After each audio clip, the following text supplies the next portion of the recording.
Hello and welcome to Unsourced. My name is Elvis, and as always, I'm your host. This is going to be a short one. I think it'd be nice to just do a nice simple one to commemorate the closing of the year. And what better way than to, just get on right into it. And what better news to start off with? There isn't really much to talk about in terms of that area. Pretty much all of the big announcements have been gotten out of the way already. So, let's just move on into what I read this week immediately just to get it out there. And, it was kind of a short week. I guess that was really just planning for the post-Christmas haze, and they didn't want to really put out a lot of titles. And there was only really two that I picked up this week, which were Fantastic Four number 5 and GoBots number 2. So let's just delve right on into them. Now, Fantastic Four number 5. This series I started off enjoying, but it's been progressively losing me every issue, mainly because it seems to just grudgingly be turning back the clock in a faux nostalgic way that doesn't really have anything to do with anything else. It feels so aimless, with the only point to everything being, okay, see, look, everything's happy and hunky-dory, and it feels really saccharine. And I don't mind some saccharineness to the Fantastic Four because I think they're really adept at handling it. But to this extreme, it just feels incredibly dull and,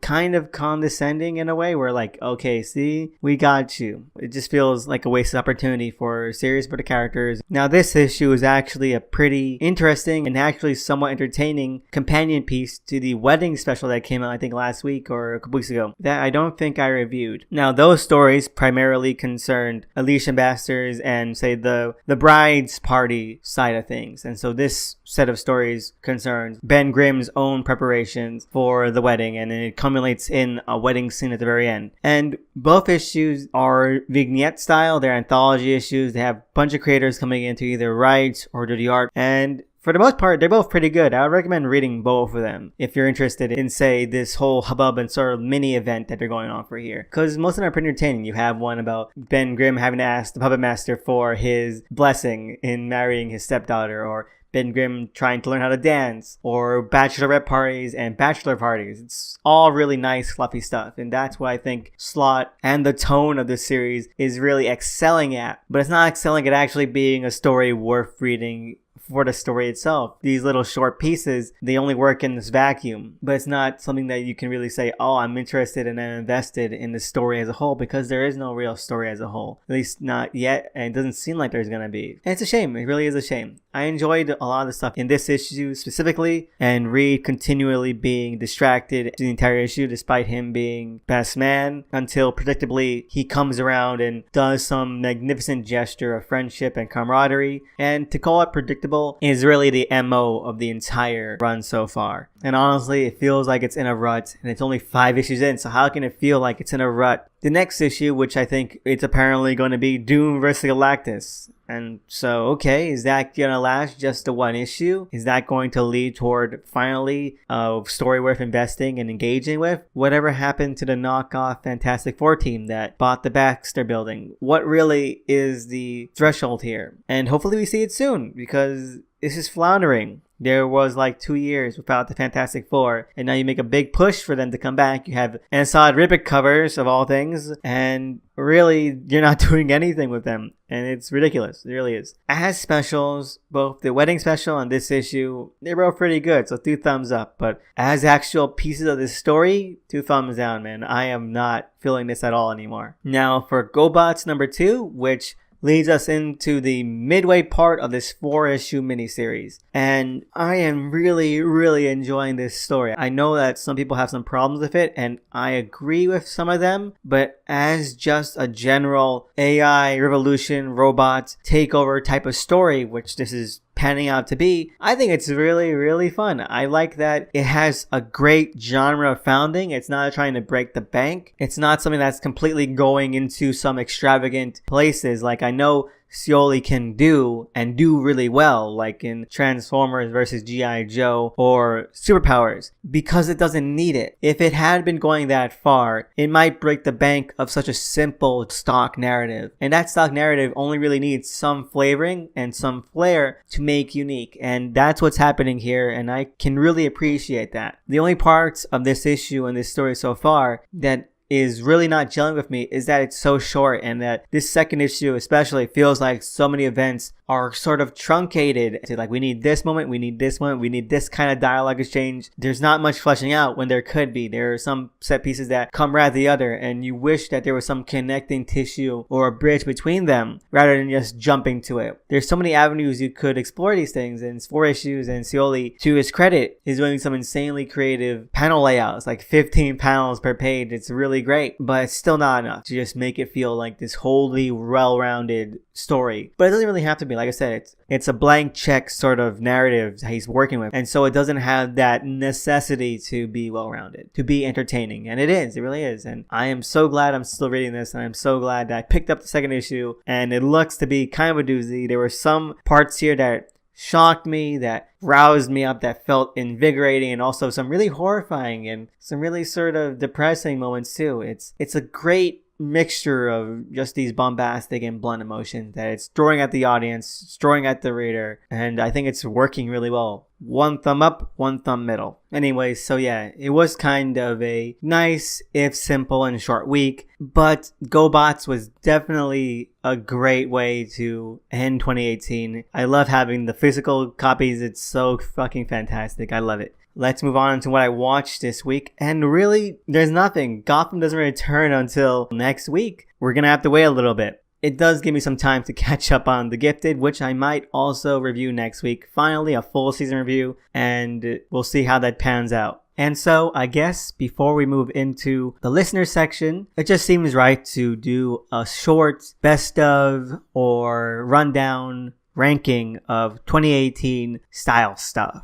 Let's do something easy, which is my ranking of 2018 superhero movie releases, most of which I covered here. This ranking was made on a combination of enjoyment in the theater and willingness/desire to rewatch again at home. So based on that, from best to worst, I would have to go Deadpool 2, Venom, Incredibles 2, Spider-Man Into the Spider-Verse, Aquaman, Infinity War, Teen Titans Go to the Movies, Black Panther, and then Ant-Man and the Wasp. Now, everything except for that last one, I enjoyed. There's nothing really on here that I thought was exceedingly bad or worthless, except for Ant-Man and the Wasp, which is a movie that I still regret seeing. I still am disappointed it even exists, and I thought was just an incredible waste of time. So yeah, overall, it wasn't that bad a year. And like I said a couple weeks ago, Aquaman and say Spider-Verse, those were good ending movies to cap off the year with because they're both strong outings. So if 1 out of 8 or 9 were really that bad, then hopefully 2019 will keep up that average. And so now we get into what were my favorite comics of the year. And now this is kind of a smorgasbord because there's nothing really quantifiable about a lot of these that I can put into a singular ranking or list. So let me just throw out a lot of the ones that I thought were really engaging and that I really had a great time with. First things first, I guess I should say Planet of the Apes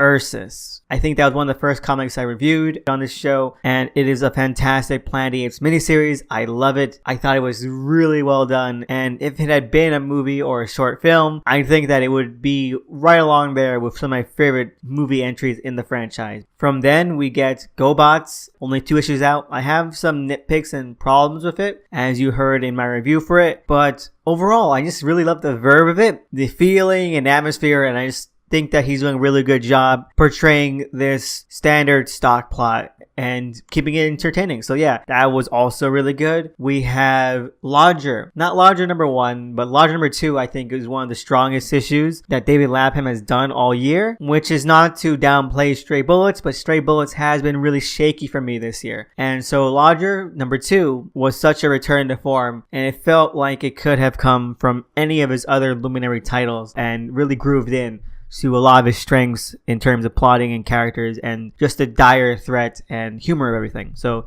yes. After that, I guess there has to be A Walk Through Hell by Garth Ennis. I think that when Moore finally finished Providence, I was sort of afraid that there wouldn't be anything in terms of horror comics that would really grab at me, that would really feel intensely dreadful and honestly somewhat eerie and spooky. A Walk Through Hell really settled down those fears because it seems like he's really picked up the torch from Moore in terms of actually knowing when and how to place Lovecraftian style. I mean, the actual core Lovecraftian style, not just fishmen or fish monsters or tentacles or, oh, I can't understand what is going on, but the inner mental and emotional quotient that people like to ignore of those stories and that genre into A Walk Through Hell, which was one of the surprises of the year, and so I really still insanely enjoy that. Next up would be Dead Rabbit. Dead Rabbit is possibly one of my favorite comics of all time at this point, and it's such a shame that it got cut off after 2 issues due to a whole bunch of stuff that was just awful that it happened in the first place. I would hope that it would be revived later in the future, but that probably won't happen. It's a shame, it really is. And I just thought it was probably one of the funniest, most heartening, just really depressing crime black comedy comics to have come out in a long time. It does have a lot of great stuff to compare itself to, and it really does stand up against the best of them. So yeah, Dead Rabbit as well. In the next slot, I guess it would have to be the Immortal Hulk, even though I am starting to get off the train a little bit. I thought, and I still think, that the first 3 issues were near masterpieces in terms of bringing Hulk back into a modern context while keeping everything that was so unique and so interesting and really engaging about him as a concept and as a character to begin with. They hit that mark perfectly, and since then it just wafted between reaching or nearing those points again and also just falling into the same old rut of generic Hulk / Avengers family title, and that is kind of disappointing. The Defenders one-shot mini event does show that it knows how to still play around with those themes, so fingers crossed that it reaches those points again. But overall, even if I'm off the hype train so far as it is right now, doesn't preclude the fact that it was so enrapturing to me beforehand this year, so it definitely deserves that spot. And I think this is the middle of the list, but I would be remiss to not mention Mage the Hero Denied. I don't think that it has the raw energy and power and honestly colorfulness and intensity of The Hero Discovered, nor does it have the sort of freewheeling, shaky, but also just kind of outrageous atmosphere and tones of The Hero Defined. But The Hero Denied does feel like it's a lot more mature. It feels like it knows the structure and knows the story, and so it combines both the light-hearted coloring of The Hero Defined along with the blockier, very fun-loving character designs and aesthetic of The Hero Discovered. And I think it merges perfectly here, and while the story isn't this outrageous, adventurous riot, it does feel like a more even-keeled sort of series. And I can't wait for it to finish and see how it all wraps up. Let's move on right into Hawkman, because Hawkman, while it's not amazing, it still has that perfect blend of moderately good and engaging and entertaining and fun and lighthearted, and also just captures that adventurous tone while also doing entirely the things that I really, really enjoy when it comes to creating the sense that you're reading something that's an encapsulation. I think that does such a great job with that. It's one of the reasons I really enjoyed Immortal Hulk. I think Hawkman is doing something really similar, not as successfully or memorably, but it's still doing it, and it's still doing it competently and decently. And the only issue that I've ever had any kind of disappointment with was the origin issue, because I think it's just too bland while also being way too modern to be sort of iconic. But yeah, no, I really enjoy. I think Brian Hitch is doing great work. I think Venditti is doing work with the script and with writing it without falling into something that's too cliche or worse, trying to really reinvent the wheel. So it makes for just a comfortable, light read. I really enjoyed that. Alright, so I think we're getting up to the last 3 on this list. Next up, we have The Wrong Earth by Tom Payer and Jamal Igle. And with The Wrong Earth, I would have to say pretty much the exact same thing I said about Hawkman and GoBots even. It's a simple plot, it's done competently, it's done really entertainingly as well, because it's not trying to break the mold, it's just trying to give its own retelling of that mold, with its own conventions, its own humor, and its own sort of style and flair. So it works. All these things are being being done and executed, and there's not really any fumbles here or there. It's just a really solid superhero story in a very classic sense. And I really enjoy it. I think it's probably one of the best series from the Ahoy Comics line, and every new issue really does perk me up a little bit. So now for our penultimate pick on this list, we have something from the Vertigo relaunch, which I haven't been too hot on. There are things that I really hate, there's things that bore me, and there's things that are interesting but just don't work. And one of those things which I think is probably the strongest outing so far has to be The Dreaming, because not only do you have Bill Quisebeli's amazing art, and wow, they're doing some insanely beautiful things on here, but I think Cy Spurrier doing a great job really curating and managing his writing quirks and or incorporating them into the narrative in a way where it feels a little bit more natural because of the concept and of the premise. So you have a lot of these really great and really fun side pieces and tangential pieces, while you have the main plot being very standardly Spurrier-ish. The way it's handled and the way it's structured props it up a lot better than a lot of his more recent stuff, where it feels like he's aimless and just meandering around the place, which can be insanely aggravating because of the way he writes and the way it feels like it might be more clever than it is, but it really isn't. Yeah, no, I think this is a great strong outing. It's been having some surprisingly engaging and interesting tangents and characters that I am totally in for, and it knows when to pull the punch and it knows when to slap you really hard with it too. So yeah, no, that was fantastic. And for the last pick of 2018 of my favorite new comics has to be Damn Comics from The Great Illuminated, which, as I've mentioned, is the digital anthology featuring Hero Maker and Now, and I love it. And the way it's presented and the way it's executed really does help create this sense that you're reading something that is going to become memorable in the moment, because you are. Because I love Hero Maker, I think it's fantastic, and Now I am still really interested by. And so you have this whole sort of range and spectrum that I think is really unique and honestly very special. Hopefully I'll be reading this for a long time to come, and I don't know if there's anything more I can say than that, other than until number 3 comes out and I can just really dig more into it.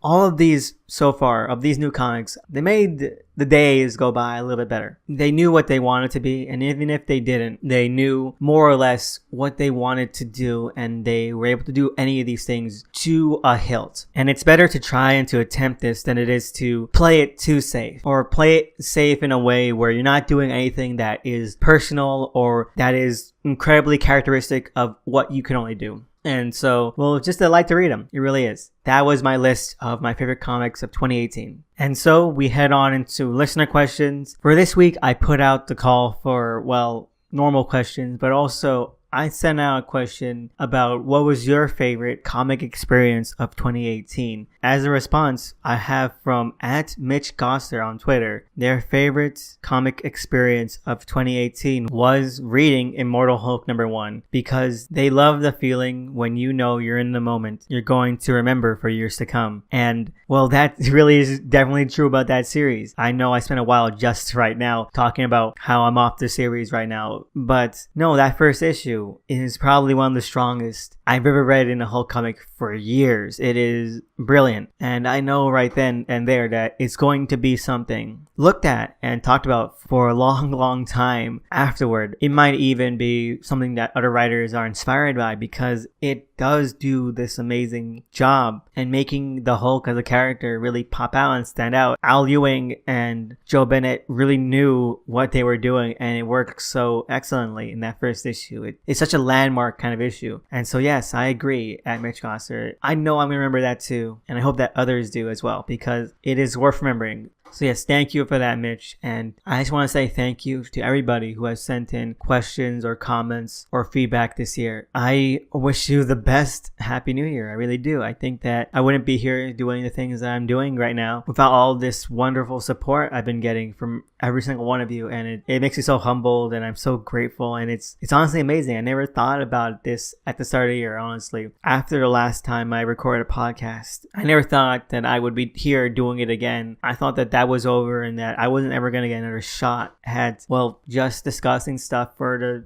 love of it. And I wouldn't be able to do that without every last one of you. And it just makes me feel so happy and glad. And so I just hope that you've had a good year. And if you haven't, I hope that things get better and that you have a great new year, that you have a great 2019, and I hope that I get to be around and share that with you. I really do. So yeah, thank you all so much. And well, yeah, let me just get into a sign off here. I want to give a huge shout out to the cover artist for this series at DOTEMCEE. You can follow them on Twitter. They have a commissions page. Check them out. They really deserve it. And I'll put links to Illuminated stuff in the description below too, because they really deserve it as well. And if anyone out there has any questions, comments, or topics that they want to hear discussed on the show, you can always reach me on my Twitter at THE_SNICKMAN. And well, thank you all. Really. Hope you have a great week, and see you next week in 2019.